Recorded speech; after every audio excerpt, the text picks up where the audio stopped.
I played Advanced Warfare around 2 years ago on its first free weekend on Steam, for about 6 hours. Then, never again. And those 6 hours were pretty much completely recorded on my hard drive, and these recordings have been sitting there since then, waiting to be used in a video similar to the one I did for Call of Duty Ghosts, but that never happened. Which is weird because I actually had to say quite a lot about it, and I somewhat still do. Because Call of Duty Advanced Warfare, developed by Sledgehammer Games, felt so much like Call of Duty, but at the same time not at all. If you've played the games throughout the series, you should have noticed by now that the games got faster with every title, and I would say that it has reached its peak with Advanced Warfare. I certainly didn't think that you could have made Call of Duty more fast-paced, but Sledgehammer Games truly proved me wrong in that regard. For Advanced Warfare's boost movement abilities, you traverse the maps with ease, ramping up the speed of the game even more than the small levels already do by themselves. I was surprised by how fast the game actually is, and it's probably something I'll never get accustomed to. But the movement itself is not the only thing that makes Advanced Warfare such a rush to play. Just an example, take this tactical reloading animation for one of the submachine guns. It takes around a full second to finish, but the actual reloading animation is so fast that it seems to glitch out. Don't take that as a jab against the graphical quality of the game. Advanced Warfare looks fantastic and ran great too. If there's one thing I do like about Call of Duty, it is that the animation quality of the weapons throughout pretty much all games has been great. But let me bring you back to what I originally wanted to talk about. Speed. The thing is, Advanced Warfare's quickness doesn't stop with the movement or the animations. It is helped by the overall quite accurate weapons and their insanely low time to kill.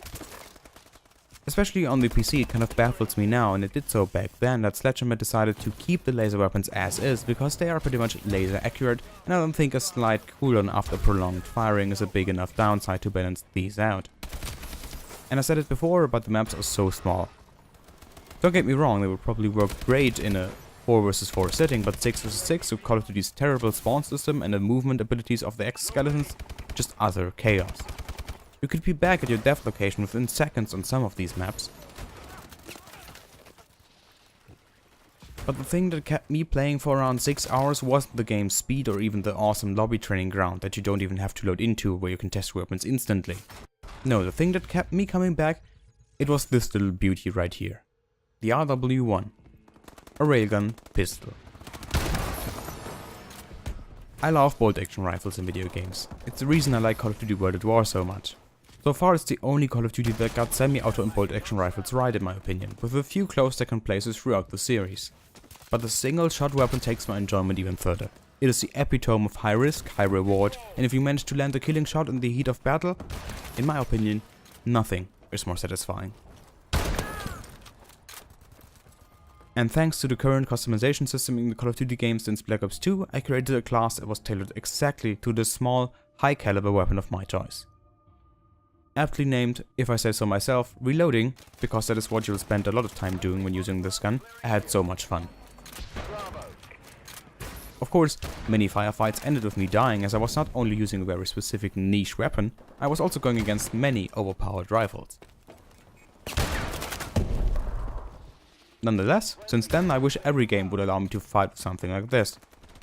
Not because I almost feel like I should recite the Roval Ocelot lines while playing with it, but because this was the first Call of Duty that provided me with a weapon that I wanted to use all the time since World at War, despite it being hugely inferior to pretty much anything else, except in certain close quarter situations.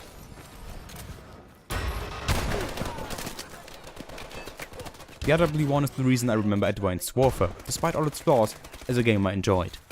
Instead of, for example, Black Ops 3, which is multiplayer I hopefully never have to play ever again.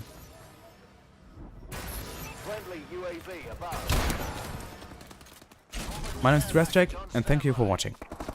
I hope you enjoyed this commentary about the RW1, one of my favorite video game weapons. And I hope to see you in another video.